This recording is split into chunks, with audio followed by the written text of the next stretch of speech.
So I'm recording a couple of these intros, getting set up for all the great stuff we've got going on. And for a few of these, you're going to notice my good friend, Mr. Bruno. For this one, you might think that a conversation about dangerous words would be something to not have near such young, impressionable ears like those that belong to a French bulldog. However, my conversation with Helen Quigley was amazing in that I had this idea in my head about dangerous words and what they might be. Words that would most likely trip up someone who has spent a career using their voice. But then what I discovered was, well, there's so much more potentially dangerous words that I never considered, and they come up in this conversation. So I hope the title doesn't feel misleading. That was not my attempt at a bait and click. But during this story, we get the chance to hear about, well, what kind of a dangerous phrase "you look like Agent Scully" might be, or what AKS might be, and if you don't know what it means, how it could be the dangerous set of words that keep you from getting a great job working on a production. Now, other being dangerous words that are worth considering might pop up in this one, but along the way, I actually found that one of my favorite parts is when I actually bring up the topic of dangerous words to Helen, how she turns the conversation around, and we end up having a great chat about some very melodious and lovely words. And from that, I think is a perfect example of how you can go into something with an intention of one thing, only to discover something even better, more important. I would never be sure that Bruno would want to sit on my lap for long enough, be okay with being moved around, but knowing that if he's snuggled, he's probably going to be happy. So if he wants to hang out for our intros and outros, well, you're just going to hear a little extra snarbling, and thankfully this time it's not from me. Without any further ado, a conversation that I promise does talk about dangerous words, but not in the way I or you might expect. Yes, Bruno.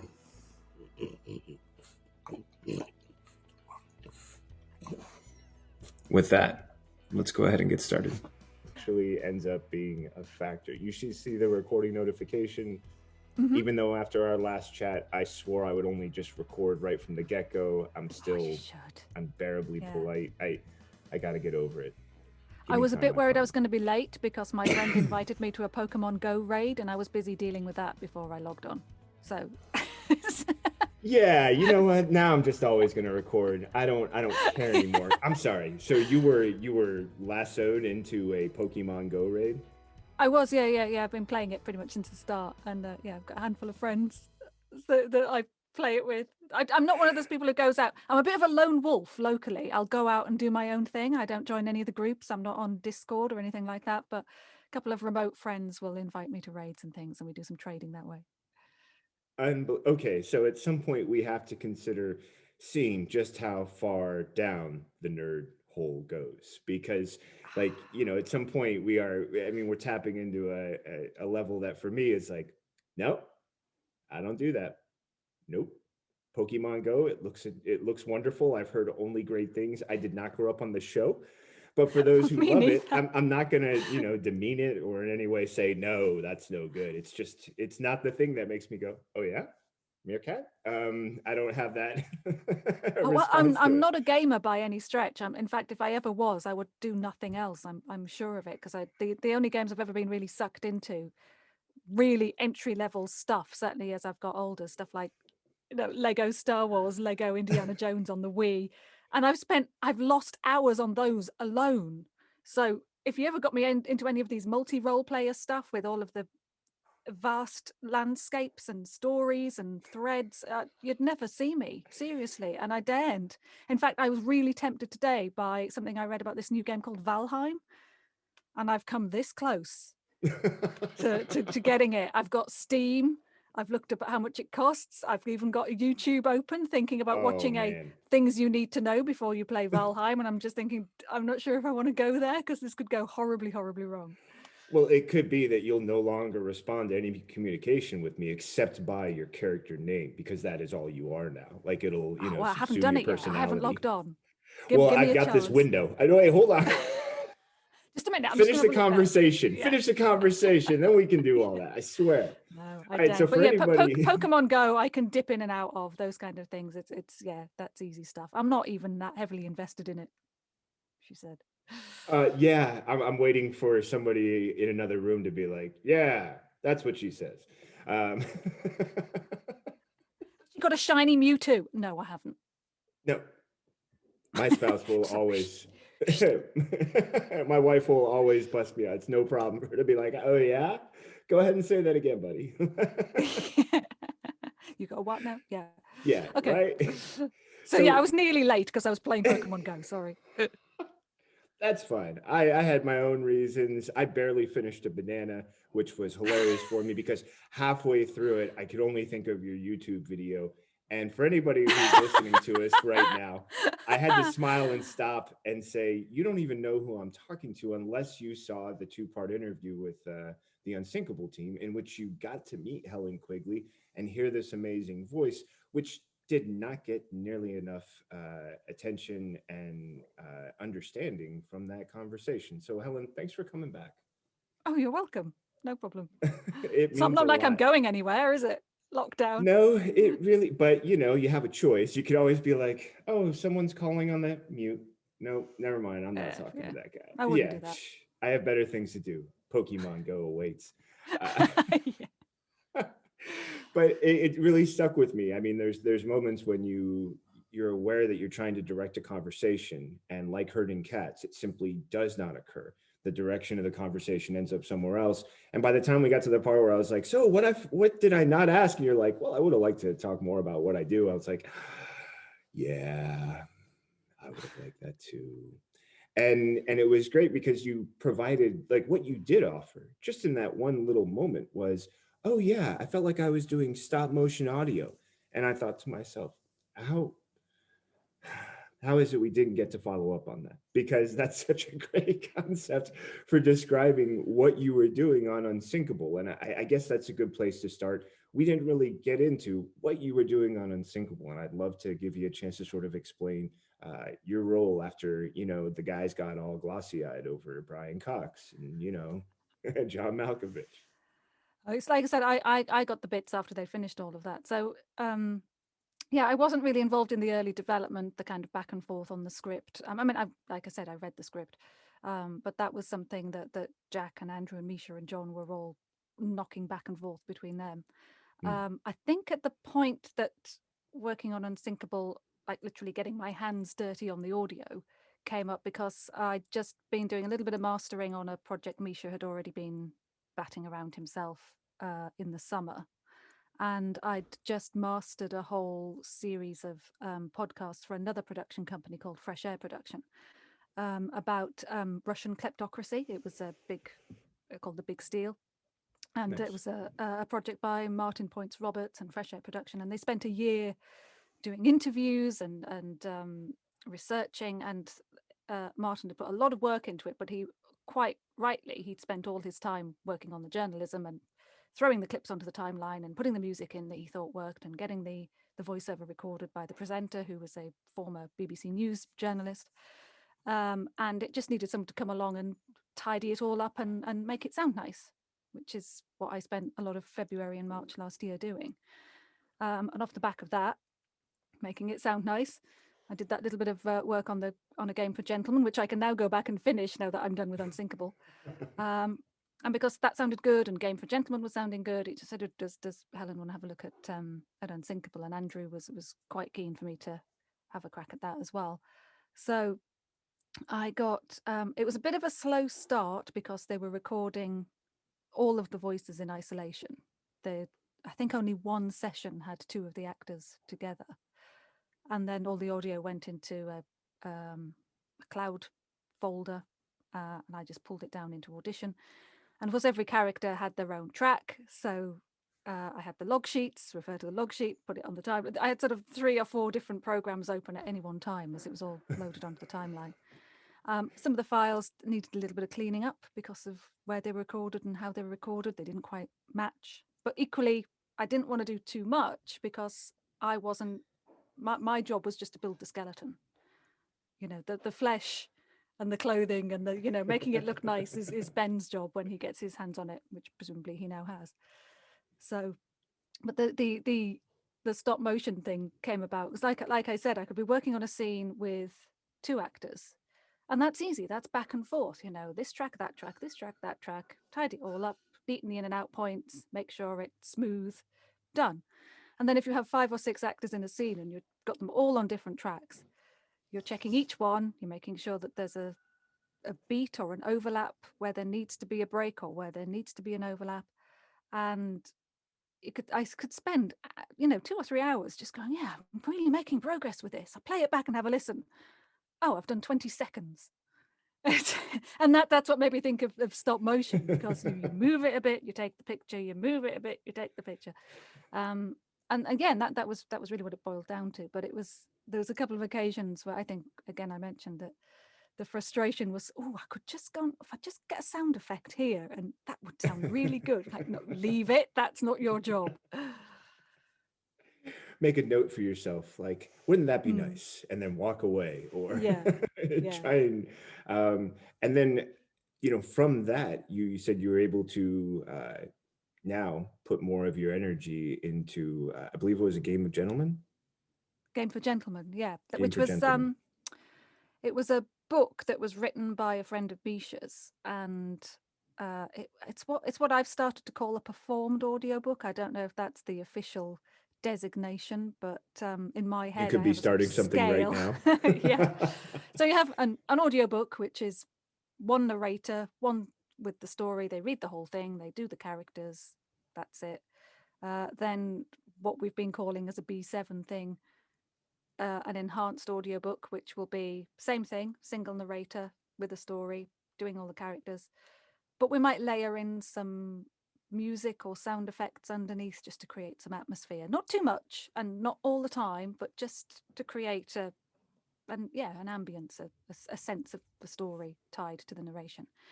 And then performed audiobook, as I'm calling it, is maybe 2 or 3 characters within the story. So you'd have a single narrator, which in this case was Ken Del Conte, Misha's friend and the author. And then Misha performed a couple of roles. Ken performed a couple of roles, and then they had another actor recording some of the female lines as well. And again, had music and sound effects mixed into it. And that's, we've been going back and forth on that, finishing, mastering it, making it sound nice, balancing it, swapping some bits and pieces in and out. And yeah, that's one of those jobs that I know is just half a day's work from being finished if I can just slot that time in, get that half a day and get it done. Yeah. What is the you know, just because this is just off the cuff, and as you were describing it, I started to wonder what in your mind is the timeline roughly for the average, if there is such a thing right now, audio project that you find yourself involved with, or that fits into a category, say like performance audio, from, you know, when it gets the first bit of audio created to the finished production. Well, Greenbourne, which is the soap, audio soap drama that I'm working on with Andrew and is our B7 production, came about as it was Andrew and Colin, who was the writer of the series and who devised the whole concept, was they between the two of them a while ago, they'd always wanted to do a soap. And, you know, Britain's known for its soap operas. I know you guys have seen EastEnders and Coronation Street and for years. But there is only really one radio soap that has run for, I want to say 70 years. I'm not sure that's right. 50 years. Do my revision. You're on the spot. It's been around a long time. So there have been other soaps that have come and gone, but The Archers is the gold standard. BBC soap has been running for years, and there hasn't really been anything to you know, compete with that, although I wouldn't say Greenbourne is a competitor. And that was something they'd had in mind for years. But it must have been about a year ago, towards the beginning of lockdown, the Audio Content Fund, which is a government-backed initiative to produce for independent producers to make more audio and more radio, released a special round of, I think it was £300,000 or £400,000, and it was a rolling process. So you put your bid in, they'd go, yep, that's relevant to the current situation. It was a special coronavirus round. It makes it sound like a quiz, doesn't it? Tonight you get to win the coronavirus round, which is essentially how it worked. It sounds much more fun than what we think of this past year. Yeah. So normally the bids would go in, the doors would close, they'd review the bids and then allocate the money. But this was, yeah, we like the look of that, we like the look of that, here's some money, here's some money, here's some money. So Andrew and Colin just went, we should do the soap because it's relevant, it's about people getting back to normal, it's slightly set in the future. And we devised it, but at the point that we submitted the bid, it was towards the closing date. So by the time we put the bid in, there was no money left. So this was back in May. But they came back and went, not much drama gets submitted because of the amount of work that has to go into it and the amount of people involved. If you were to submit it again in the round in the autumn, which is a normal round, we might be in with a chance. Which is what we did, and that time we got it. So in the meantime, Colin had developed his characters and some backstories and things. So so we're looking at sort of March, April is when this first started. As soon as we got the money, that was when the script writing began in earnest, the casting began in earnest, and that would have been October, November, just gone. We started recording in January. We're just about finished the recording. We've got a couple more sessions left to do remotely. We did 2 days in the studio. The rest has all been done pretty much like this. And the first episode is going to air on the 21st of March is what we're going for. So it's almost exactly a year from conception to broadcast.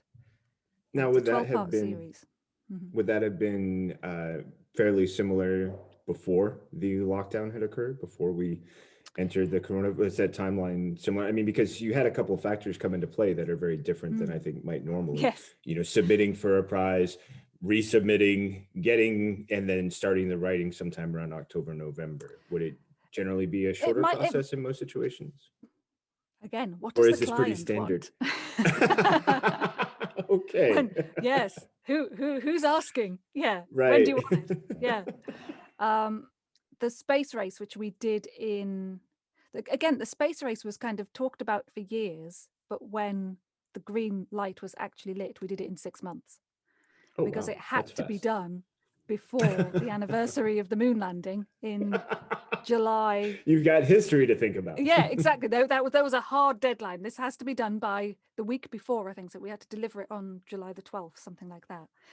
And that was 10 part, 40 to 50 minute for Audible, with Kate Mulgrew as the narrator. And that's why we were in Charleston. We had to go to Charleston and record her there because she was shooting at the time. And it was one of those, we turned up in Charleston not actually knowing what day we were recording on because it depended on her availability. And we had to get her narration done in order to get this delivered by July the 12th.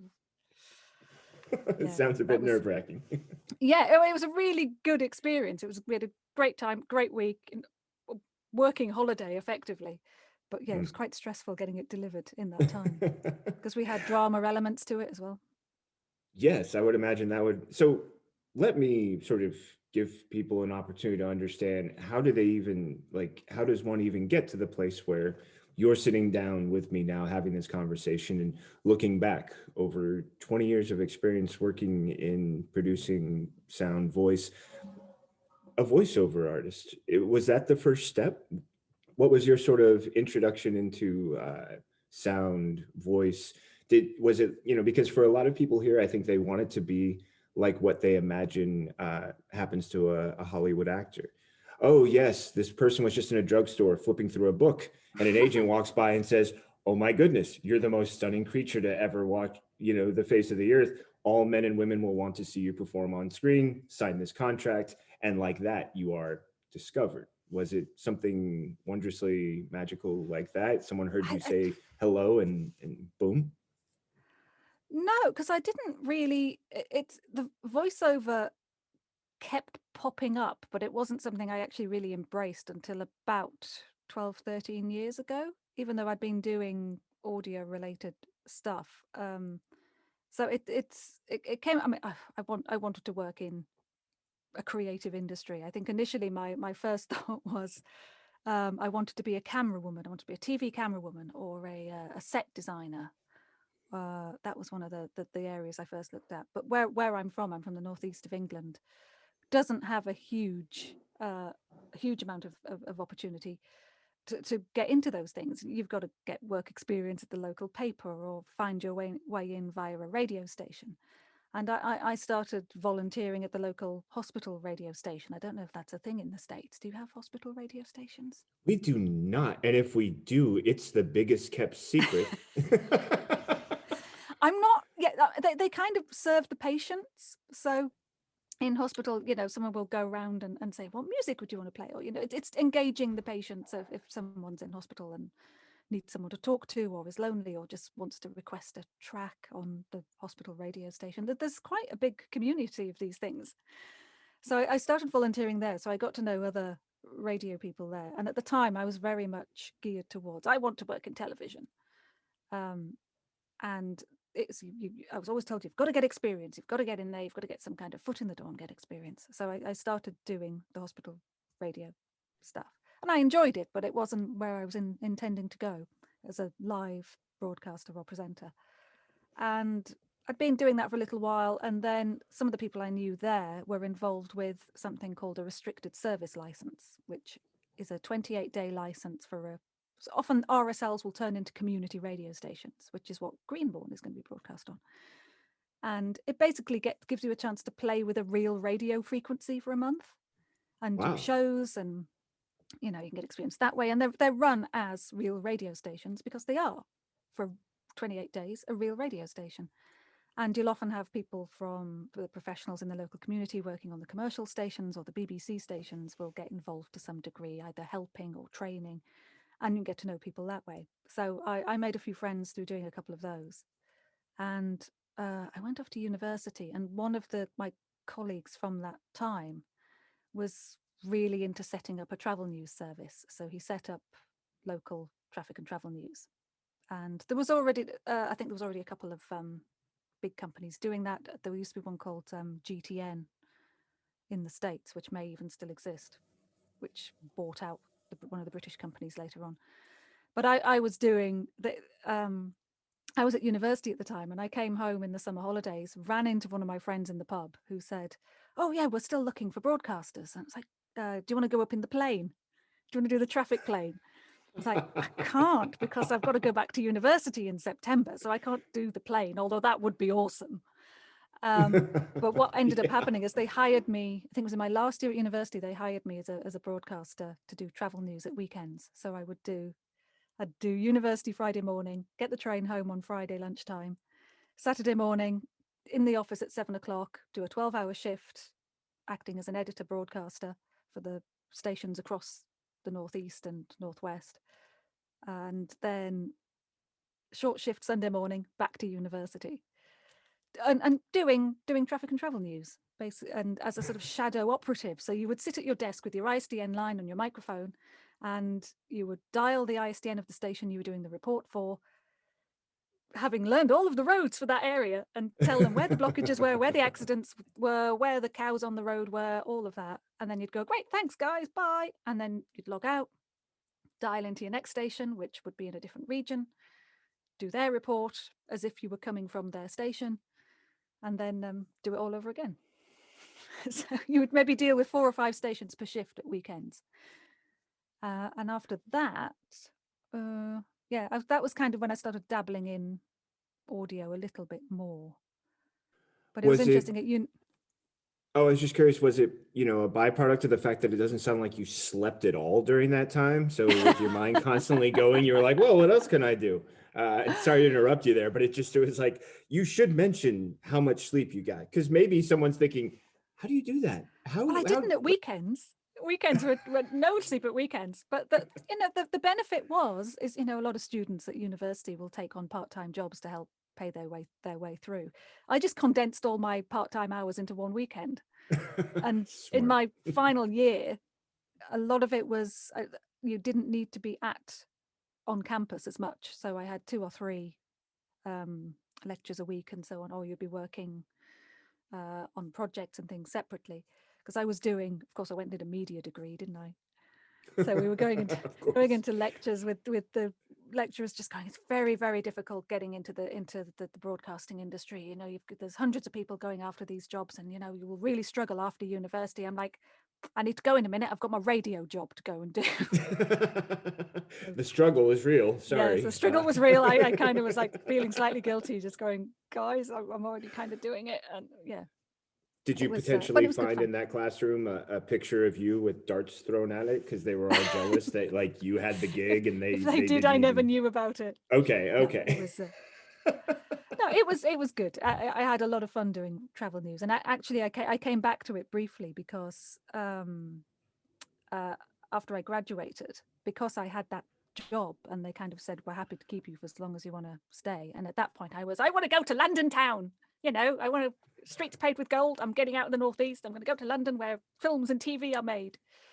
So I knew I was kind of in a safe position work-wise if I wanted to do that. And a friend on the course, under the course, who graduated a year ahead of me, went to Michigan for 3 months and came back and just went, if you do nothing else after you graduate, go abroad for a bit, go to the States, go somewhere, do something. And he really recommended this particular postgraduate scheme that let you go and work in the States. And I remember talking to a friend about this, and she was desperate to get out as well. And she went, okay, if you do it, I'm coming too. So we looked at the States, and the visa was for 3 months. And we just went, that's a holiday. That's not, you've got no time to bed in and do anything useful in 3 months. What else should we do? So she went away and came back and went, let's go to Vancouver. So this is where Vancouver came in. And I said, oh, okay, because it was a year. The Canada visa let you stay for a year. So we graduated in the July, and we packed up and flew out to Vancouver in the August. And that was 1997. And did a year in Vancouver. Now, Vancouver is not something we had an opportunity to discuss when we were on with the Unsinkable team. And No. You did suggest when we were setting up this conversation that we might get to learn a little bit more about your adventures in Vancouver, which to me is the North. But Hollywood North, yeah, that was the appeal. That was one of the things that appealed to me. So, but well, okay, let's go and see what's going on in Vancouver and Hollywood North. And I think I worked in a coffee shop initially, because everyone works in a coffee shop. First 3 months were spent working in a coffee shop. Too many times. Barista. Yeah. If you're a creative type and you go anywhere, or if you just fall between gigs, guess what you're going to be doing? Waiting tables, coffee gigs, whatever. Yeah, I can froth a latte. I really can. Yeah, get the temperature right. I remember that as being, you know, if the little your metal canister is a third of the way full with milk, you should be able to fill it with foam, is what I was told. Yes. Yeah. I don't know if I can still do that. Maybe I can. The things we still remember that are so necessary for what we're doing right now. It's very important. You've got to be able to froth a latte. Oh, and I'll do it right. Just, get me back behind that thing again. Yeah. No, don't get me back there. So So you're in the coffee shop. I was in the coffee shop. The other thing that came up in Vancouver more than I expected, although I was already aware of this before I went, was the X-Files was filming there at the time. And I think it was the last year they filmed. I think it was the 5th season they were filming in 97, 98. Sounds about right. But before I went, and this is not quite as obvious now, but I bore more than a passing resemblance to Gillian Anderson at the time. No, so I don't see it. So that came up quite early on and became a bit of a running joke and a bit of a thing. And I even ended up being on in newspaper articles. I was in the British Post Office hired me for a photo campaign that I did with some other people. That's awesome. And got caught up in that. So as much as I wanted to go to Vancouver because of the whole film industry thing, I was sort of conscious of this. So, and at the time I was, my hair was shorter than this, and it was blonder. It looks a bit more red on camera than it actually is. And the number of times even the first few weeks of being in Vancouver, I'd get this kind of thing where someone would just sort of go at me. Oh, here it comes. I didn't think too much of it. Again, it was a bit of a running joke. My friends would call me Scully. It was just one of those things. You never tried to get seats in a really great restaurant or a table or use it to your own advantage, did you? No, I didn't. Although it did work in my favor. Well, it has worked in my favor on a number of occasions. But I'd imagine there's got to be at least one or two bars that would shoot you a drink and be like, "Hey, I'm not going to say who you are, but here's a free one. Just give us a good write up when somebody asks where you partied." Or well, apparently there was I joined a networking group for filmmakers while I was in Vancouver at the time, and there was one night they had a party, and it was a party on a boat. I felt like I'd arrived on a yacht in English Bay in Vancouver, and the party carried on after we got off the boat. And there was this flurry of activity where people sort of went, the bar we're going to had heard that there was Gillian Anderson was on the boat and had prepared a VIP area and everything. And I'm just like, don't tell them, just let me in there. So, yeah.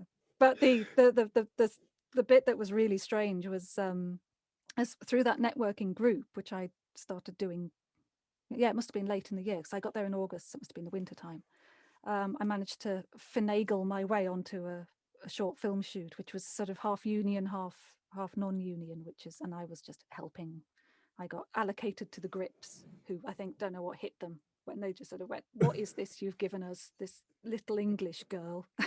It's like, what are we going to do with her?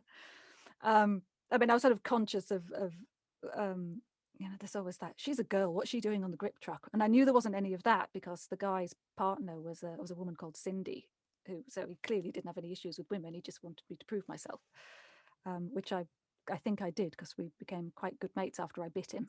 So how do you prove you? Okay, so the biting is how you prove yourself, or did you have to do work after you bit him? Like, no, all right, now it was fine. It was a 3-day shoot with a night shoot in the middle of it as well.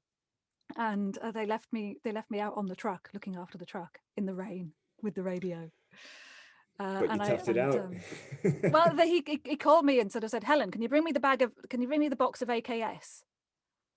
And I was like, "Okay, this is grip terminology. I've read up on this." So I was just like, "Okay, I don't know what I'll bring AKS that." is. All kinds of shit. Yeah, there's always there's a box in the back of the truck that's the box of AKS. And it'll be clamps, bits of string, a paintbrush, all kinds of shit. And it'll have fasteners and adapters and things to make things work. And he just said, "Could you bring me the box of AKS?" I went, "Okay." And I was just like, he's testing me. So I found the box of AKS and I took it to the set, and I could tell he was like, "Oh, okay." Metal. Back you go. Proven metal, right? And there. then my friend who'd got me the gig on it and kind of went, yeah, I'll sort this out, because he was one of the exec producers. So said to the lead grip, his name was Scott, and sort of said, "Oh, how's Helen doing?" And he went, "Yeah, she's doing great," and patted my head. I was like, so I grabbed his hand and bit it. Don't do that, folks. Don't bite your boss. But, noted. Then again, bosses don't pat your employees. No, pat your employee on the head. They bite. Yeah. Yeah, I mean, if I felt that, I'd probably think, I'm a dog now. Well, if I don't get a treat, I'm biting. So I think that was what was going through my mind. But anyway, so he kind of went, he laughed, I laughed, and yeah, we were good mates after that. So it's a fun time. But sounds awesome. Yeah. But oh God. Were there more misadventures in Vancouver? Oh well, I haven't. Back to the X-Files again. So I was working in the coffee shop in Gastown in Vancouver. Called La Luna Cafe, which I think is still there, but it's not run by the same people. And my friend, who I'd travelled there with, was working up the road in one of the currency exchanges, and she said, "Oh, have you seen the thing that came through the door?" Like, yeah, what's this? And of course, when units are shooting in the area, they stick a note through businesses' doors saying, "We're doing this, we're going to explode this, we're going to crash this car, stuff is going to happen, just to let you know." It's like, "Oh, the X-Files are going to be filming at the end of the road." I'm like, cool, right, let's watch. So I'd finished my shift at the coffee shop, went home, which was only about a 15-minute walk away, picked up my camera and went back and sort of just thought, I'm going to just watch on the sidelines. And that's all I did. Loads of people were watching it. It was a big show. Crowds were around. And I was standing on a corner at the top of Water Street in Gastown. And they were shooting a scene with David Duchovny and William... he was the cigarette smoking man. I can't remember his name. It's just gonna as soon as you said cigarette smoking man, everything else just went gone. So I was just watching it, and they had I was standing fairly near a production assistant who was coordinating the extras in the background. I wasn't in the way, but I had quite a big SLR camera with me, and I was at the time, which was not digital, and I was taking a few pictures sort of a bit surreptitiously, and then one of the extras nudged me and just went, "They're looking at you." I was like, "Oh, shoot. Better put my camera away because you shouldn't really be taking pictures of these things."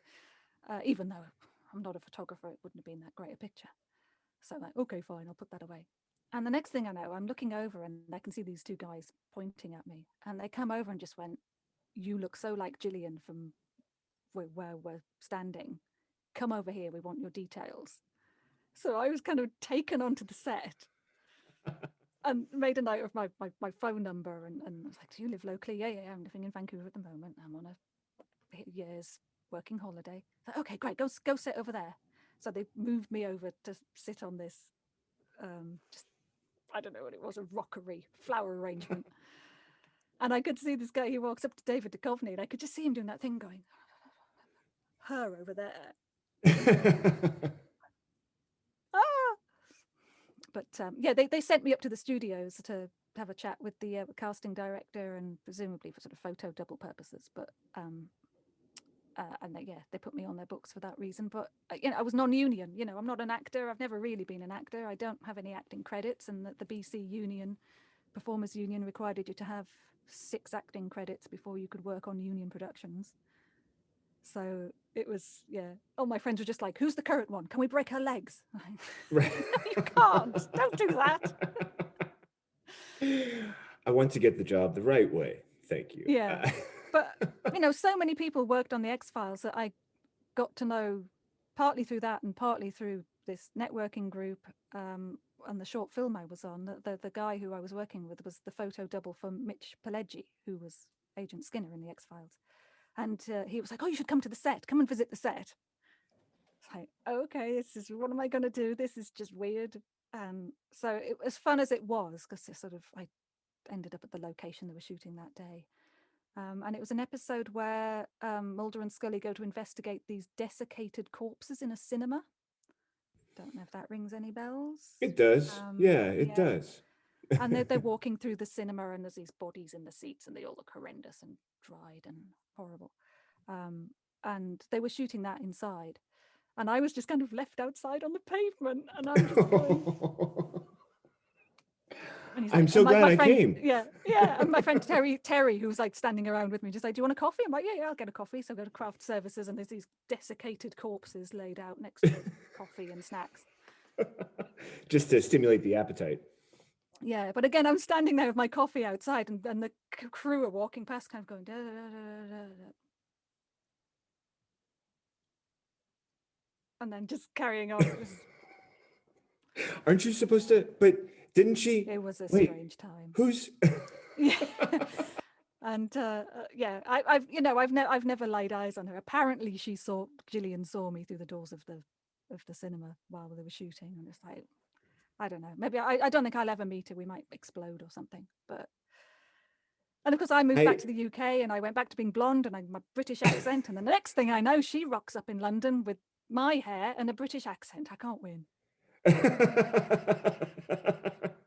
Maybe after that, she started following you. Maybe you've become some sort of muse or... I mean, I know because of the nature of what I do and what she does, there's overlaps in professional circles, but we've never had any reason to work together or anything like that. But it'd be interesting if we ever did, because my entire life has been dominated by this woman since I was 21. So... All because you went to Vancouver. Even before that, and even when I came back. Yeah, I was not aware. Yeah. I say it's not as obvious a resemblance as it used to be, but for a long time it was. Well, to then the point I of being can. disturbing. Well, I can see the red hair. So I'm trying to picture what it would look like if it was lighter, and what the difference is between the video and what everyone's seeing, what you're describing as far as that. But I think the other thing that sticks with me is like, okay, how I have to date back in my head. Like, that's right. X-Files had already been on for a few years. So yeah, at some point it must have been, I mean, we look for famous people almost everywhere. They sort of populate the media that we enjoy them in. And then suddenly it's like, you see someone who's close to resembling that. It must have been, and I didn't even put that I together. used to You get were asked for her 97. autograph. People would go, "Oh my God, you really look like, can I have your autograph?" I'm like, "You do know I'm not her, don't you?" Just yeah, but come have your autograph. I'm like, okay. So I would sign it Scully. So it was like, clearly you're not interested in having Helen Quigley's autograph, and I'm not Gillian Anderson. So nor will I, be that person who's decided at this moment I'm going to sign her signature, because you have to make a choice when you want to, impersonate. It's weird for me. If this is weird for me, it's going to be weird for her, knowing there's this total stranger being asked for her autograph. It's just bizarre. Just for this, I am going to fire off a message, which will be like a note in a bottle and probably never get there. But just for fun, I'm just going to shoot it out there and be like, pardon me, you don't know much about this story, but for the last 20 odd years, you have actually been a fixture in someone's life that I got a chance to talk to. And I think if we get you both on a conversation, we could discover a lot. I'd love to know where the overlaps are, if the I get closing creeped out, doors. she's going to be even more creeped out. Because I've had 20 years to get used to it. She's never met me. Leave the poor woman alone. Oh, but it sounds so much fun to have that chat. Or if she even responded and said, she's been on my mind for the last 25 years and it's time we finally talked. That would be the kicker for me, where I'd be like, I'm happy to be a conduit. Like, let me be a part of all of this, because I've heard one side, I want to hear the other. I promise. It doesn't help that although lockdown has not been that kind, but we're roughly the same height, roughly the same build. There are other, this is why when I was up at the studio, it's just like, we can't hire you as the double because you're not an actor and you're not credited, and this is a unionized production and everything. And it's like, no, that's fine. This is weirding me out enough. Thanks. But that reminds me, I had a roommate when I lived in San Francisco going to school, and she was a body double for a very popular actor at the time. I can't think of the name. And there'll be some closing doors. I live with a couple of people, so if you hear them closing in the background, please be aware. Unfortunately, one of the trade-offs of being part of lockdown is everybody's home and everybody's got a life to live. They're like, hey, I'd love to just stop my life for whatever hour and a half you need, but I can't. But I do remember that she had the chance to be the stand-in. It was I can't think of the actor's name, but the other co-actor was Brendan Fraser. And it was like one of those, he made a deal with the devil movies. So she was doing the stand-in work. And then later she would have these weird interactions where someone would sort of like, because she would get dolled up to look very close to this actor's appearance, and then go off to get a coffee or something. And suddenly people would be like, you look a lot like, she goes, yeah, no, but thanks. And grab the coffee and head on. But I'm curious now. So Vancouver has pretty much been dominated by Gillian Anderson, a bit of the X-Files. It was to some degree. I mean, the creepiest part while I was there were people who actually knew her and worked with her would accidentally call me Gillian when I saw them. This was that at the time, the resemblance was that strong. They were actually genuinely having oh my God, this is terrifying. But that was 20 odd years ago. It's also got to make going out to like, bar, pub a bit weird, because someone buys you a beer, you're like, okay, are you buying me a beer, or are you buying Gillian / Scully / yeah, right? Because I don't even want to know. Yeah. Dating would probably be even crazier. I don't even want to imagine that scenario. So you've adventured in Vancouver. Was there any other fun thing we should make sure to include before you came back to England? In Vancouver? No. I mean, I spent the year having... I don't want to miss it.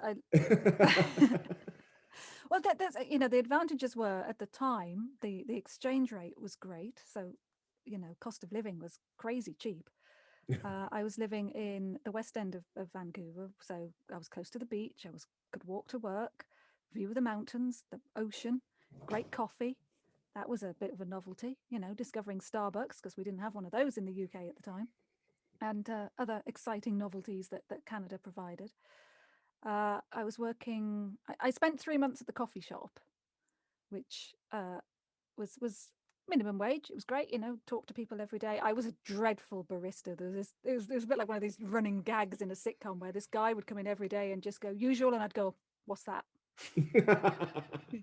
And he's like, half fat latte, cinnamon on the top. We're like, oh yeah. It was so rubbish. Oh. So but after that it became a bit of a thing of just like usual, like, I don't know. And then I ended up working for a disability insurance company, and that was an 8 till 4 job, sending out mail outs and photocopying and Pay the bills. But yeah, but it was. They understood why I was there. It's like you're an intelligent graduate. We know this is an entry level job that isn't. You're not going to be one of the key staff at this firm. You're not one of the lawyers or anything. We get that. In return for your time and your effort, and you turn up and you're punctual and you do the job. We know we're paying you money for you to have a good time this year. So we're not gonna. It was this kind of mutual understanding that. Wow, this was not my career, and I was not going to be here very long, but I'll do a good job while I am here, and we'll all get along famously. So I stayed there for the rest of the year. So then you come back to England, and you've had these adventures. Did it give you this sort of like, I've got a network that I'm building, and this is my next step, now that I'm back home? And well, I was lucky in that I think 2 days before my visa out and my flight home was booked, my former boss at the traffic and travel company called me up and just went, when are you coming back? I've got a job for you here. That's fortuitous, to say the least. Yeah. Well, I went, well, I'll come back, but the long-term goal was to get to London. Right. So, and I knew there was a London office, because by this point the local company had been bought out by a bigger company, which was now national. Okay. So I said, I'll come if I can transfer to the London office. I'll do a few months work while I'm back, and then ideally move on. And they said, yep, that's great, because I came back in the August of 98, and that particular company had just won the contract to provide the BBC with its traffic and travel services. So I was one of the 5 people transferred / hired by the London office to look after the BBC travel news at the time. So yeah, packed my bags and moved to London. Don't mind the noise. I suddenly saw a notification pop up on my phone and sort of smiled and went, I don't need that right now. So I just slapped it off the computer desk. I didn't notice. Okay, wonderful. It was as I heard it clacking the ground, I was like, that was a bit louder than I wanted it to be. Stay there. So so from that, okay. So here's the fun part. There's a YouTube video that we're gonna talk about, but I want to bridge the gap. Fast forward. Well, no, I wouldn't mind bridging the gap, because things happen after you've returned home. You have the chance to live in London. You're now set up with the station, but that's not your long-term goal to do traffic news. You've got further aspirations. So what was the process like of branching out, of exploration and discovery? Spent two years doing the traffic stuff. Mainly it was the hours that I wanted to get out of that, because I was doing split shifts, so 6 till 10, 3 till 7, covering the peak travel hours, doing these travel reports. And I moved around a bit sort of within the office doing different shifts, and then I was on the editor's desk, where you would be coordinating the aircraft spotter planes and the police cameras across London. You were looking at anything around the M25, inside and just outside. It was quite a big job. And a job came up with, as an assistant producer job came up with Comedy Central, which at the time was called Paramount Comedy. It was owned by Viacom, and so it was one of the sister channels of Nickelodeon and MTV, but it was in the UK, it was known as Paramount Comedy, with the Paramount Pictures logo on it, so the mountain and the stars. And it showed sitcoms, comedy, homegrown stuff, American imports, and they needed a continuity producer. Now, I don't know if you have continuity per se in the US. I'm not enough in the industry to know whether or not that's something we have. Well, a continuity announcer here is like the bridge between programs when you're not running promos or commercials. So there'll be like a sort of 10-15 minute window before a program that sort of says, you know, in half an hour's time, this program is coming up where X person does this and so-and-so does that. But first on this channel, here's another episode of such and such. And there might we be a have had language those warning. on occasion. Is it usually, because I do note that with some channels, it'll be one voice for the entire channel providing all of those communications. Yes. Was that Yes. was your role then? Yeah. I was producing some of that. So there's two of us in the team, and we had, we would coordinate the announcer, look at the scripts, do the interstitials, go into the edit suite, make the graphics, put it all together, and basically create the branding for the channel, which would include the continuity voiceover. And then eventually we launched the second channel because everything was going digital. They wanted a digital second channel, which was, they would strip the schedules differently.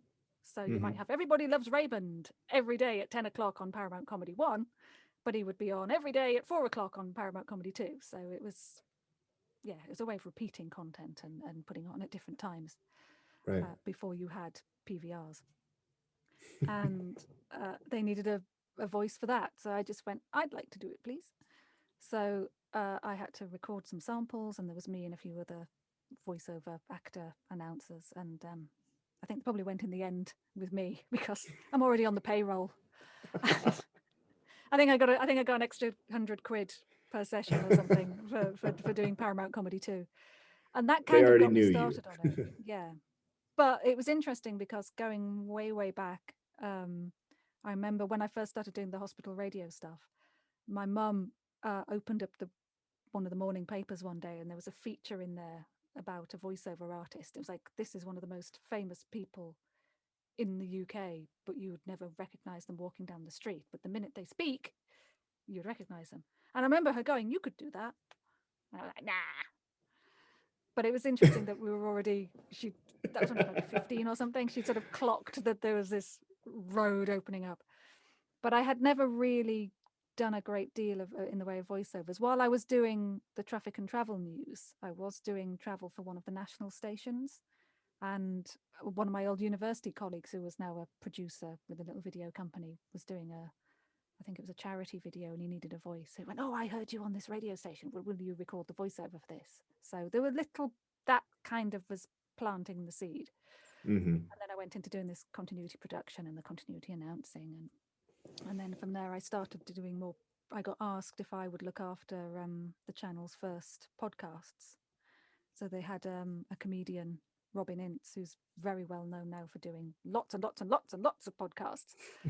He was the very first outing for Paramount Comedy doing podcasts, and I produced his first series, Show and Tell, and the second series, Utter Shambles, which he's now taken that name and run with it. So he does book shambles, he does cosmic shambles. There's this whole empire of the Shambles network of programming that he does almost entirely online.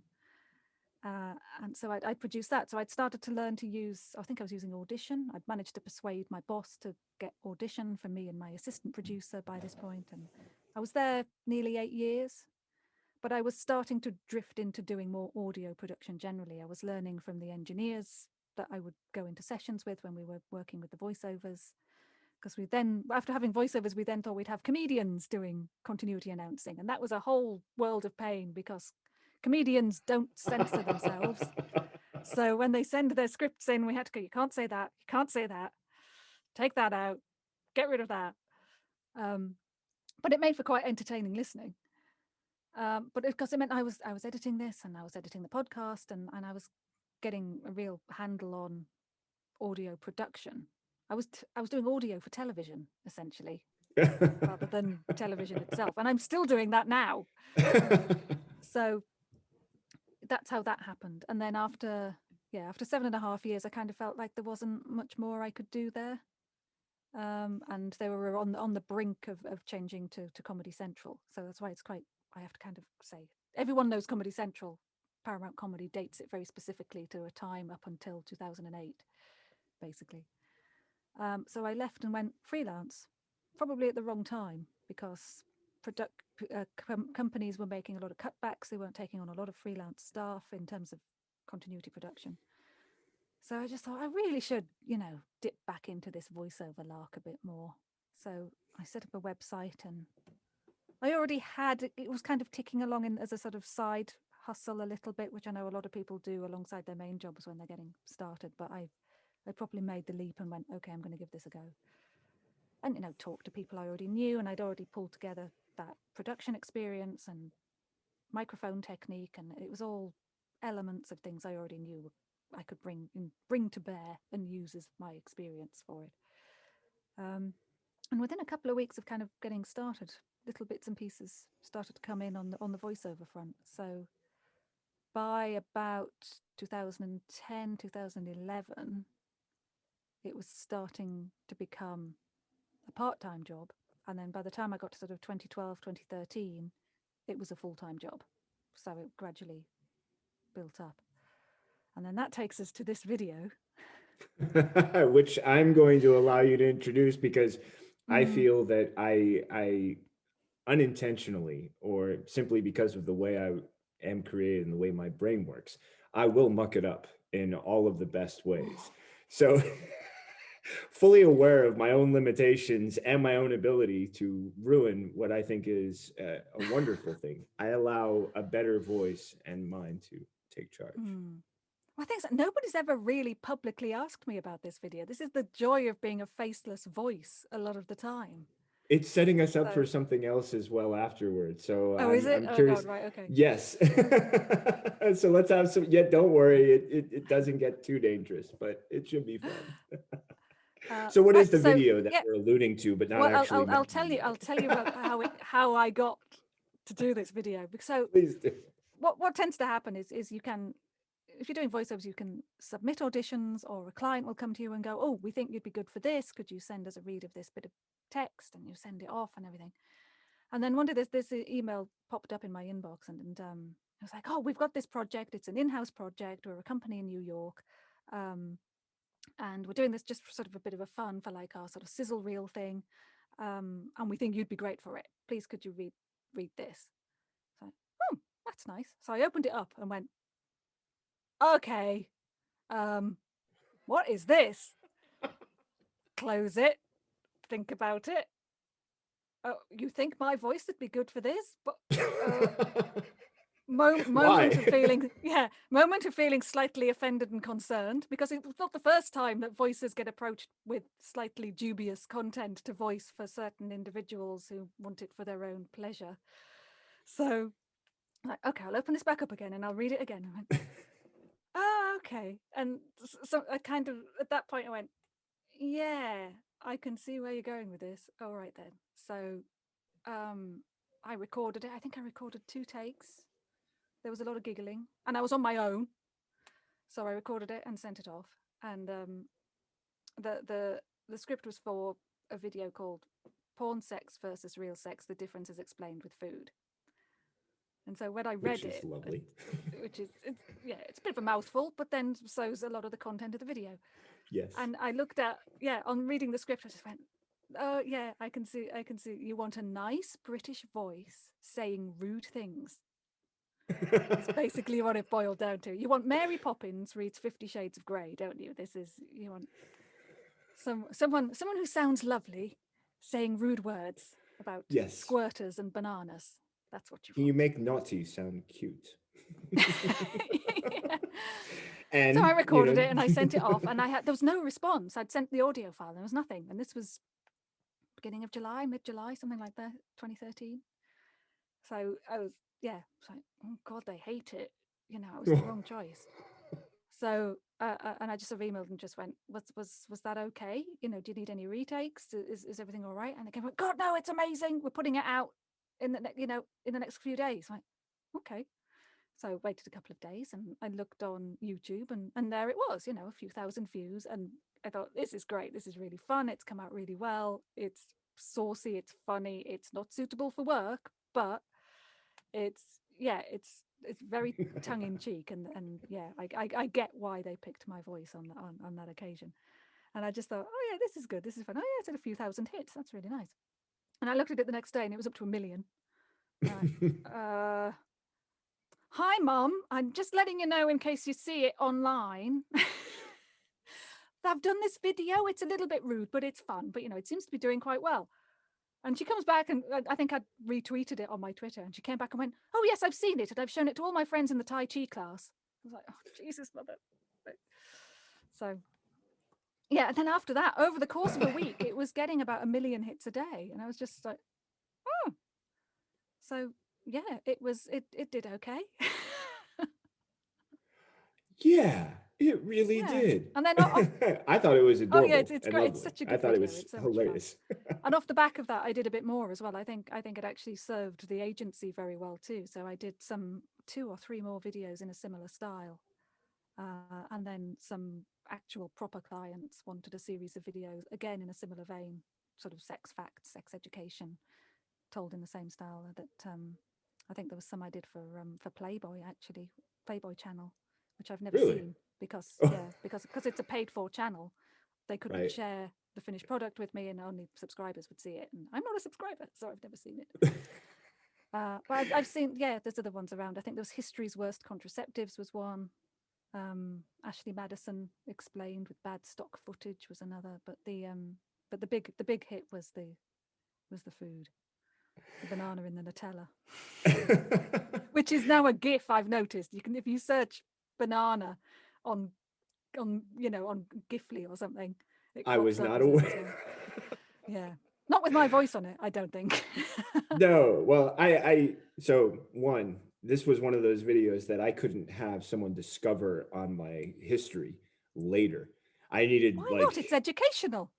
It is, but you try and explain that to your wife or husband, and you know, well, so I was like, "Hun," it was like 3 seconds in, and I stopped, and I was like, "Babe, you got to come watch this with me.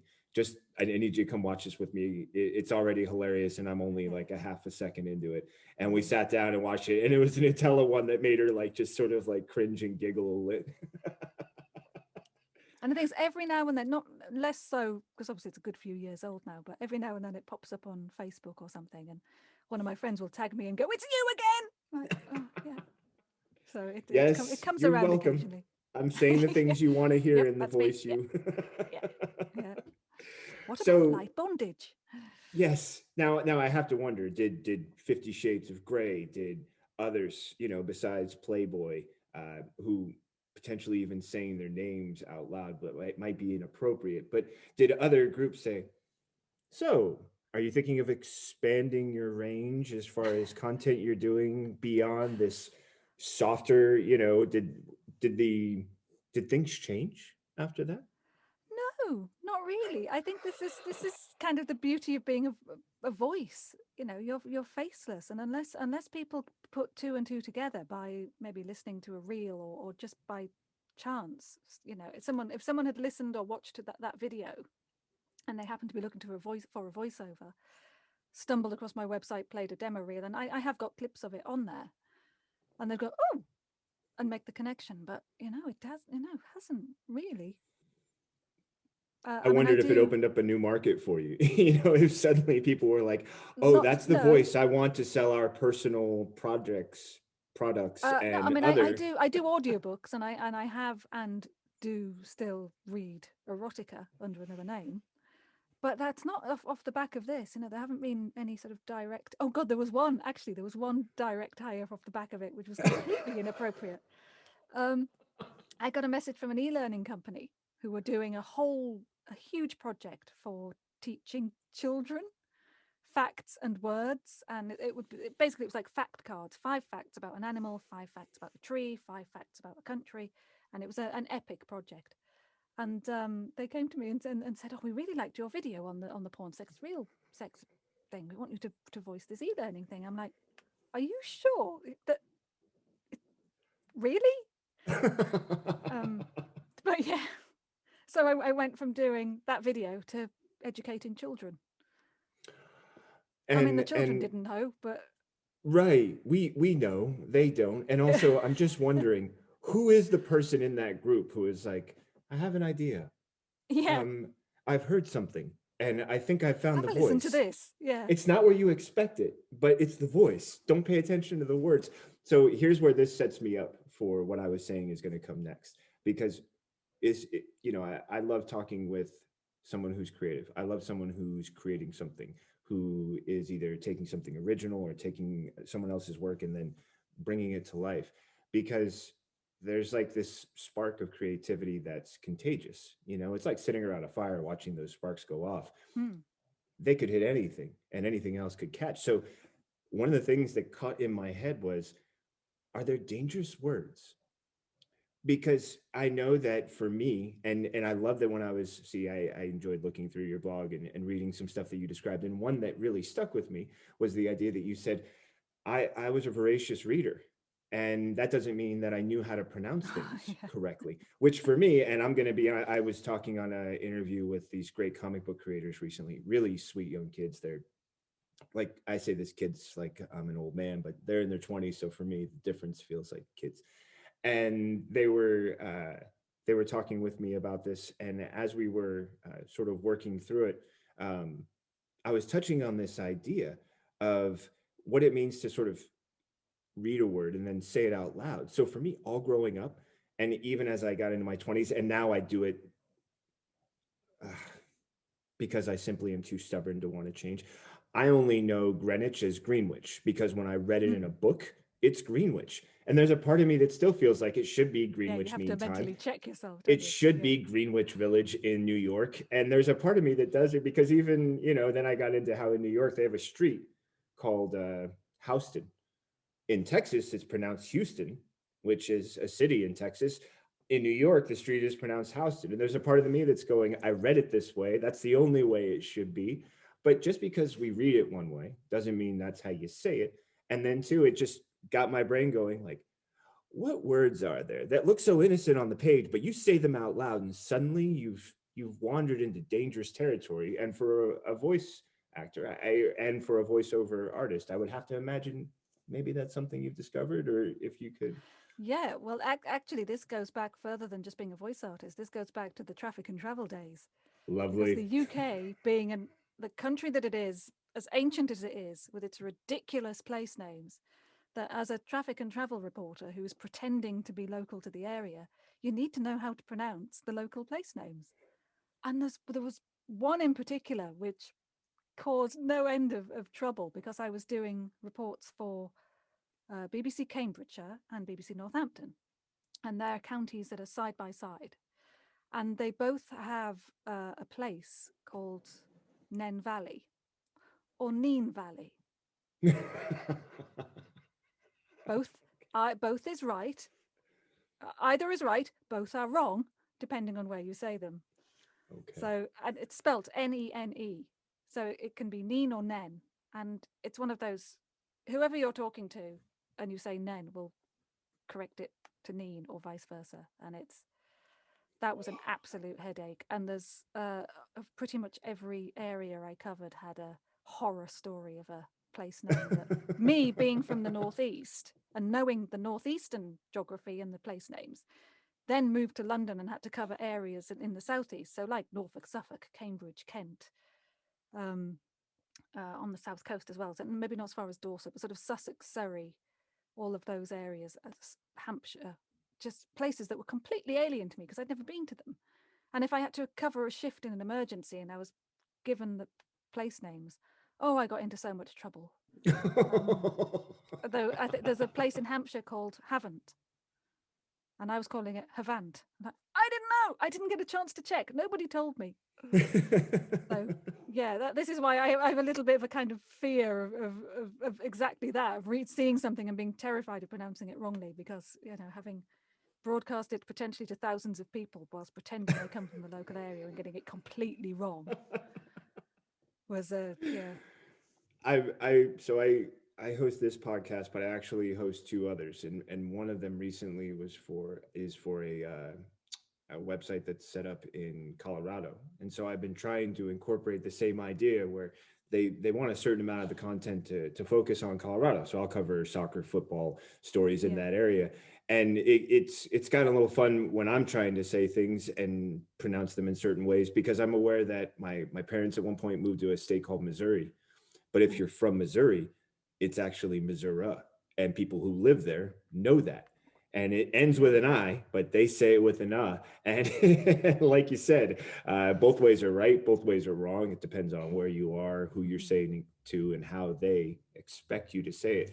So I love the idea of dangerous words, because then I also wondered, well, that's cities and locations, but also you're talking about Comedy Central, a place where double entendre can be magnified to a degree which, you're listening to things and you're going, I know it looks right on paper, but what we're hearing, Yeah. just can you hear the way something sounds right now? Did that ever, because I love the fact that for the last, 20 years that you've been doing this and longer, you've been honing your ears. You're listening to the way things sound, because making it better, cleaning it up, creating the sound that you're looking for is also about, recognizing, nope, that's not what we want. Nope, that's not what we want. And then when you hear it said and you're just going, is anyone else hearing what I'm hearing right now? Because it's making my brain itchy. Well, so, yeah, it's a bit like language is a music. There's a rhythm and there's a, it has beats and you can hear it in your head. You get a certain earworm effect. You know how you want something to sound and how, effectively how the song goes. And I don't necessarily mean a musical song. It's a verbal spoken song that So are there something words needs I to should resolve avoid? in the right place. Hmm? Are there words I should avoid? Are there words that you're like, Seth, you should know that when you're talking or people are listening to your voice only, the following words are words you should be aware of. They can be dangerous. They can get you in trouble. Because for me, the thing that I'll find myself tripping over a word that should be easy to pronounce, like I just did, and because of how the word is structured, it's much more easy to say the embarrassing form of the word than it is to say the correct form of the word. So, well, the more you think about not saying a word, the more likely you are to say it. Yeah, and get it wrong. I mean, that there's the great example. Again, radio is a goldmine for this kind of stuff. For God's sake, don't talk about. Hang on, I even had to think about it just now. The county of Kent. Because if you get that wrong, that's a complaint okay. to the broadcasting standards. And it has happened many times, because it is genuinely one of those things where if you're going to say it, don't say it. Don't say it. Oh, I said it. Yeah, Do you have it has clippings happened. of these that you've compiled together so you can just sort of have a laugh Well, every once? I have some. My husband works in radio as well, and he actually Okay. has a whole collection of audio bloopers, including that one. But that is one that comes up quite a lot. There's one of my own, because when I did do the continuity announcing on Paramount Comedy 2, we'd pre-record everything. So it would be pre-recorded and then dropped on good old mini disc. Remember those? And then sent to the transmission suite. And I don't know how it happened, but somehow managed to edit and save the wrong take of a continuity announcement. And I knew nothing about it until the following day, when the voiceover announcer for the main channel messaged me and just went, "Thanks for giving my voiceover website a promo on the end of MASH last night." I was like, what? And at the time he had, his website was called Voiceover Bollocks or something like that. And then basically I started reading the script and just tailed off and kind of went, "Oh, bollocks," at the end. And that got played out. Nobody complained. No. I don't think anybody noticed. But you were famous for that short period of time afterwards on that website. I didn't tell anybody. Oh, I mean, it sounded an awful lot like you, but nothing can be proven. Yeah, it wasn't me, Gov. Yeah. Right. So thank you for that, because that was one of those things. I remember I've had writing's always been fun. And one of the jobs I did a couple of times was working as a sports reporter. And I remember there was a girl, I can't remember her first name, but she played like a youth sport and then later went on to the high school. And at two different times in my life, I was reporting her name for different scores. And the name was Ancharta Shaharhar. And people, exactly. And I had written it enough times when she'd done youth sports and I would help out, typing up the scores because you're putting it all together. And so later someone was covering the story. They're like, yeah, we're trying to get the name correct on this spelling for Ancharta. I was like, oh yeah, I know that name. Andchararhar. And you just roll right through it. And yeah. right, because your I'm trying to think experience if there's says. any I've really struggled with. I don't know. I think because I have I've always been sort of quite diligent about pronunciations and spellings, and that's why that little blog post I wrote where I was mortified if I got it wrong. I mean, I can't remember the post. I was talking about the word magnanimous. Oh, I think that was it. I was having a conversation with a friend. I just went, "Oh yeah, he's really magnanimous about it," and she went, "What? Magnanimous, magnanimous, Helen." Is that how you say it? Oh. And it was just a case of like my eyes had skimmed over it, incorporated what I thought it was, and then just went when I spoke, and that's what came out. Because I'd obviously heard it before in some context, but had not applied what I heard to the word on the page. Well, and that's the kicker for me is the idea of, even people wonder what makes the difference between someone who plays around with something and someone who's an expert or a professional, and how many times you practice it, how many times you do it right, and how many times you learn from when you do it wrong. Because even as a professional, you're going to make mistakes. You're going to think you've got it right. And like you said, the moment you think about, don't say it wrong, and then you say it wrong.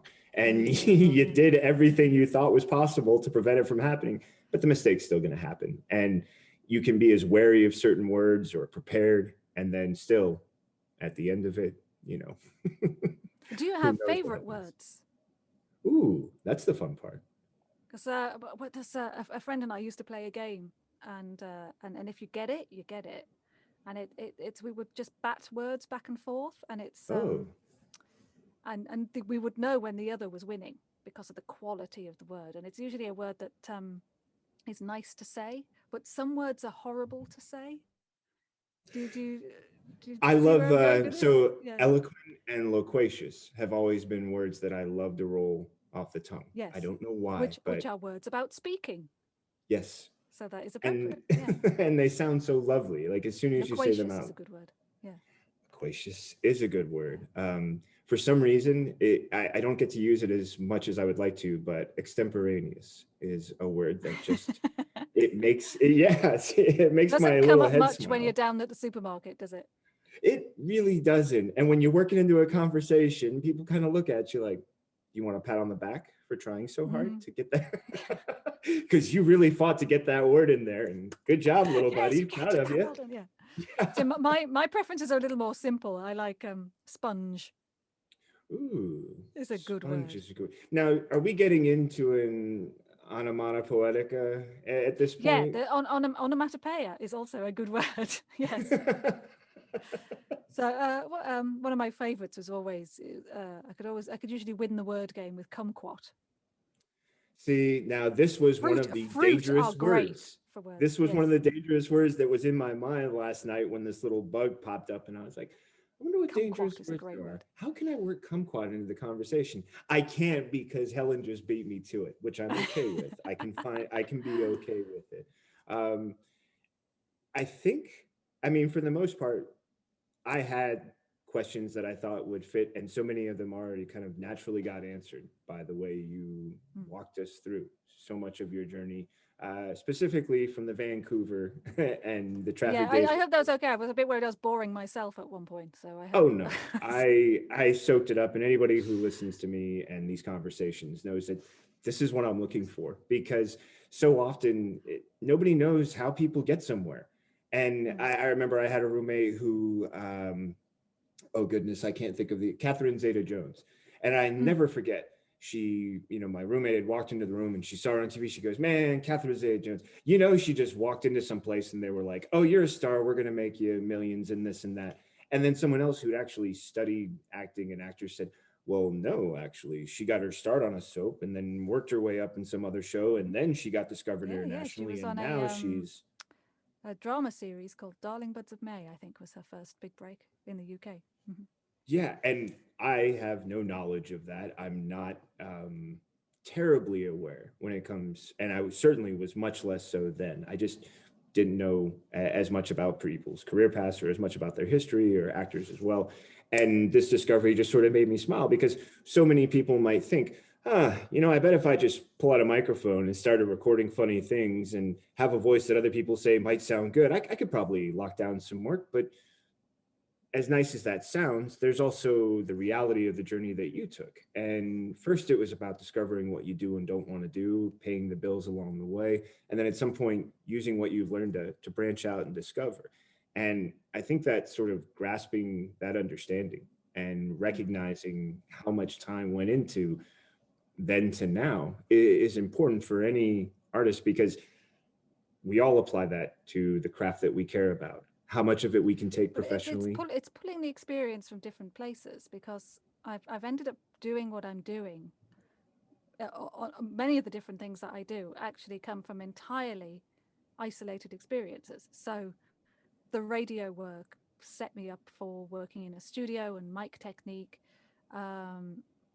When I was doing, I started, but yeah, when I was working at Paramount at Comedy Central, I was learning a bit about video editing.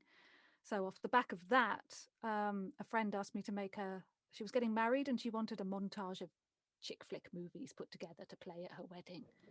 And I just went, you realize this will take hours and hours, and there was just not enough room in the Avid memory to store 30 odd movies. Tell you what I'll do.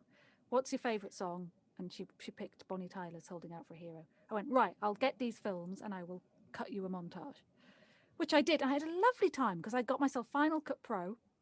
Love film when they used to send you CDs in the post to DVDs in the post to watch. So I would get the video off that and just made a 30-40 clip based video to Holding Out for a Hero. And it taught me to edit, it taught me timing, it taught me beat matching, make all of that kind of stuff. She loved it. I did a couple more again for friends just for fun. But off the back of that, a friend of a friend who worked in promos and trails said, oh, you can clearly cut to music. Do you want to do a bit of freelance work mixing some trails, BBC trails? And again, this is the making audio for TV, or turning TV into audio. So the BBC had this unit, and still do, although at the time they were called Cross Trails, where the BBC's flagship programming would be promoted on its radio network. So you'd get clips of the TV program, mix it with a voiceover and some music, and it would go out on the national stations. So he basically sent me a kit of parts to play with and put it all together. So I did that a few times. But all of that tied in because I was working with the music that I'd already done. I knew about voiceover and recording and directing voices, because I would go to sessions and direct the voices for these trails. And then there was the getting the clips and cleaning them up and putting them in the right place on the time. And all of this starts feeding in to the various things I do now and picked up over the years. That whole Jill of all trades thing, which on the face of it you'd go, yeah, you're Jill of all trades, Jack of all trades, master of none. Actually, they all complement each other depending on where they're coming from and what you've been doing. And it just all turns into one big package of useful production skills. I mean, the thing I love about it all is what you've been able to create with it, and how you can recognize the pieces. And I think probably the one thing we should all point out, because well, they're always right in the end, but there's Mom looking at that voiceover thing going, that could be me. Yeah, you could do that. And now she's sitting here. My here. granddad used to interview me as well. My granddad had a reel-to-reel when I was 3. I've still got the audio of him, this precocious little madam, talking about what she did today. It was. At some point, that needs to be available for public consumption. I don't know how you choose to do it, but yeah, just put up some old photos, or But I can only imagine now. Well, I can only imagine that Mom's sitting back listening right now, going, Yep. Yeah, told you. Yeah. Predicted it all. You could have just asked me. In fact, if you want any more future telling, I really wish I could find, because I know what newspaper it was, but I've never quite managed to go far back in the archives to potentially find the article she was referring to. And I know it existed. Where it all It was started. a double page. Yeah. One day I'll see if I can find it. Now, I need to ask you for a reference point here, because the understanding was there could be, I don't know what, breaking loose in another room if in the next 2 minutes there wasn't a bottle open and celebration occurring, because there's good reasons to. And my wife is patient too. She'll wait until I'm done doing this. But when I'm done, she's like, "Are you ready already? I've been waiting. I've been hanging out. What are we watching? What are we drinking?" Yeah. Yes, it's time to celebrate. And also keeping in mind the fact that while it's 12:30 for me over here on the West Coast in California, it's actually 8:30 for you. You wouldn't mind enjoying the rest of your evening without answering more questions. What do I need to do?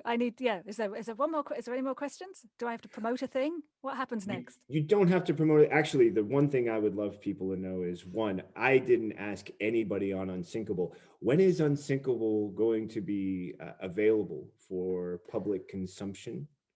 When it's finished. No. Perfect. That's the answer I love. I think this year was an anniversary, and what was it? Last year was the actual. I think the last year was the anniversary. I think last year was the anniversary, but this year is the anniversary of the court case. So gotcha. I think the aim is certainly to get it out before the end of the year. Yeah. But also, I want to let anyone know who's listening know where they can continue to hear you, see your work, know of the projects that you have upcoming. Because my other favorite thing is when I'm on here talking with someone, they're usually finishing a project, starting a project, in the midst of a project, have something they can tell people about. And I can hopefully be an additional platform that says, here, listen, something's happening and Helen's about to tell you. So essentially, whatever you know of that's coming up that you would love to share so that people can follow up and check out your work and see what you've been working on, or hear the projects you've been involved in. Because I know that, as you named, A Game for Gentlemen is now something you're finishing up. So there's a chance it could be released this year. There could be other projects, right? So I'd like to give you a chance to say whatever and all those are. Well, the most imminent one is Greenbourne, which is the soap opera, the audio drama soap opera, which is being broadcast on over 50 British community radio stations. But after that, it will be available online. So that's a 12-part series. We've got a comic book adaptation called Venus Planet, which is still in production as well. That's going to be a little bit later, I think. And that's a sort of comedy space opera thing that if you like, if you like your Red Dwarf, if you like Douglas Adams, slightly daft, tongue-in-cheek, I think you'll enjoy that. I've listened to some edits for that and it's coming along nicely. We've also got a couple of BBC projects which I probably shouldn't mention at this point. There's also a project for Audible in the works, which is a drama that is in the early stages of getting the scripts finished and looking at dates for recording for that. What else have we got going on? I've got a couple more audiobooks out that I've produced. There's one called Ray's Game, which anyone who's ever been to London and travelled on the Piccadilly line or the overground trains around London, she is the voice of those trains. And she's written the book and she's just recorded the audiobook, which we've published. And that is out now from B7 Media's shop. So go to the B7 Media website to find that. That will also crop up on other platforms in a couple of months. Nice. And what else have I got going on? Yes, the Big Steal that I mentioned earlier. That's right. Potentially might have a few more episodes. Okay. Coming with that at some point. So I'll be doing a little bit of mastering work on that.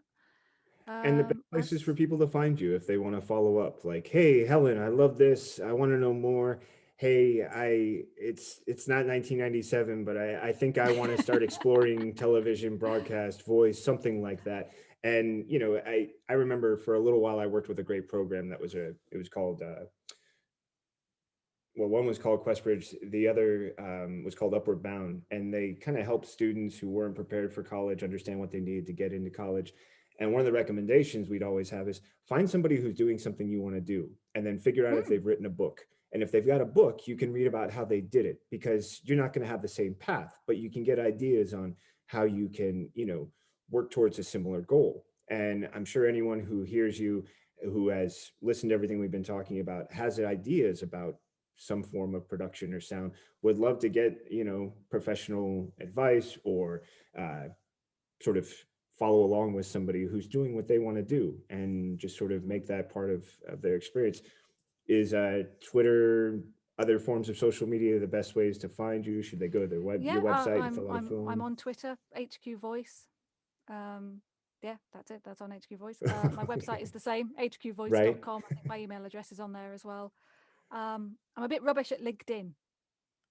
That's okay. I look at LinkedIn. I mean, you just kind of rad yourself out, but yeah, LinkedIn is just, when I say busy, I mean in a kind of presentation sense. It just there's too much going on the pages. It's just, make it cleaner, please.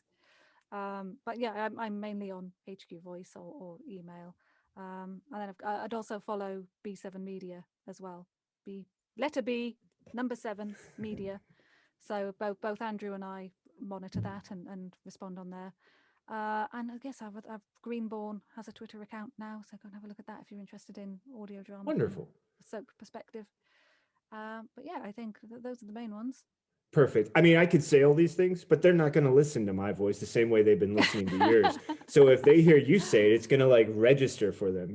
Me, they sort of tune out, like, yeah, set up the question, buddy, explain whatever your reasons are for, and then let the person we came on to hear actually like say stuff. So you saying that is probably going to register deeper with them than me. Yeah. Helen, I loved every minute of this conversation. I feel like I was lucky enough to steal about an hour and 34 minutes of your time, and I'm grateful for all of it. Please thank your husband for me. I was terrible at self-editing as well. I'm so sorry. Oh, no, you were amazing. I had a blast, and I think anyone listening is going to enjoy this as much as I did. Please don't hesitate to let me know anything you've got going on in the future so that I can help promote it. And I'm going to do us both a favor, because we've been on, being very polite and aware of ourselves for the last hour and a half. I'm going to stop recording now so that we can finish saying goodbye. Oh no, the banana was eaten before you even got on. It was barely choked down. But yes, if you're wondering why I had thoughts, please go check out the video that she said so well for you, and that you'll recognize. Porn sex versus real sex, the difference is explained with food. What about light bondage? Oh, see, Helen, you should really be in charge of voicing. If I could afford, one day, I'm going to have you saying anything I'm doing, because it's just going to sound better than me. And with that, narrating your life. It could work out. It could really work out. Remember they did that movie? Yeah. Anyways. Yeah. Thank you, Helen. It's been a blast. It's been a pleasure. Thank you very much. Cheers. And that brings us to the end of my conversation with Helen Quigley, one that I thought would cover more dangerous words in line of the way I was thinking of dangerous words, only to discover the most important words that could be dangerous, such as being unprepared and not knowing what AKS means. Were you listening? Do you know?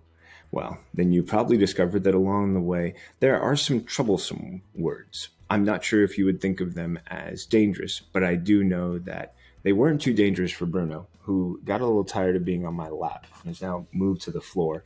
And if you hear him sighing in the background, well, that's just my little boy, and that means that's the end of this conversation. Thank you for joining me for a great chat with Helen Quigley. If you haven't, please rate, subscribe, review, do all the fun stuff that makes sure you catch the next episode of Storytelling with Seth. I look forward to the next time I get to share another story with you.